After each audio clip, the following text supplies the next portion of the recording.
റോഡുകളിൽ സംഭവിക്കുന്ന പ്രധാന അപകടങ്ങളിൽ 60% വെറും 4 ഗതാഗത നിയമലംഘനങ്ങൾ മൂലമാണെന്ന് പുതിയ റിപ്പോർട്ട്. ആഭ്യന്തര മന്ത്രാലയത്തിന്റെ കണക്കുകൾ വിശകലനം ചെയ്തുകൊണ്ട് റോഡ് സേഫ്റ്റി UAE പുറത്തുവിട്ടുള്ള റിപ്പോർട്ടിലാണ് ഈ വിവരങ്ങൾ ഉള്ളത്. 2024 അപേക്ഷിച്ച് 2025 അപകടങ്ങളുടെ എണ്ണത്തിൽ 23% വർധനവാണ് രേഖപ്പെടുത്തിയത്. UAE റോഡുകളിൽ സംഭവിക്കുന്ന അപകടങ്ങളുടെ പ്രധാന കാരണം പെട്ടെന്നുള്ള ലൈൻ മാറ്റവും വ്യതിയാനവുമാണെന്ന് റോഡ് സേഫ്റ്റി UAE പുറത്തുവിട്ട റിപ്പോർട്ടിൽ പറയുന്നു. ഏകദേശം 18% അപകടങ്ങൾ സംഭവിക്കുന്നത് ഇത്തരത്തിലുള്ള അശ്രദ്ധമായ നീക്കങ്ങൾ മൂലമാണ്. തൊട്ടു പിന്നാലെ 16% അപകടങ്ങൾക്കും കാരണമാകുന്നത് ഡ്രൈവിംഗിലെ പൊതുവായ അശ്രദ്ധയാണ്. ഇതിനു പുറമെ മുന്നിലുള്ള വാഹനവുമായി ആവശ്യമായ സുരക്ഷിത അകലം പാലിക്കാത്തത്, ഡ്രൈവർമാരുടെ ശ്രദ്ധക്കുറവ് എന്നിവയും വലിയ തോതിലുള്ള അപകടങ്ങൾക്ക് കാരണമാകുന്നു.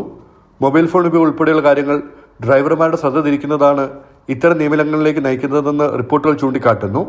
കഴിഞ്ഞ വർഷത്തെ അപകടങ്ങളിൽ 15% ഉൾപ്പെട്ടത് പുതിയ ലൈസൻസ് ലഭിച്ച ഡ്രൈവർമാരാണ്.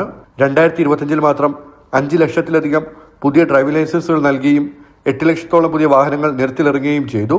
ജനസംഖ്യയിലുണ്ടായ വർധനവും വാഹനങ്ങളുടെ എണ്ണക്കൂടുതലും റോഡുകളിലെ തിരക്ക് വർദ്ധിപ്പിച്ചതായും ഇത് അപകടങ്ങൾ കൂടാൻ കാരണമായതായും റിപ്പോർട്ടിൽ ചൂണ്ടിക്കാട്ടുന്നു. 6014 പ്രധാന അപകടങ്ങളാണ് രാജ്യത്ത് റിപ്പോർട്ട് ചെയ്തത്.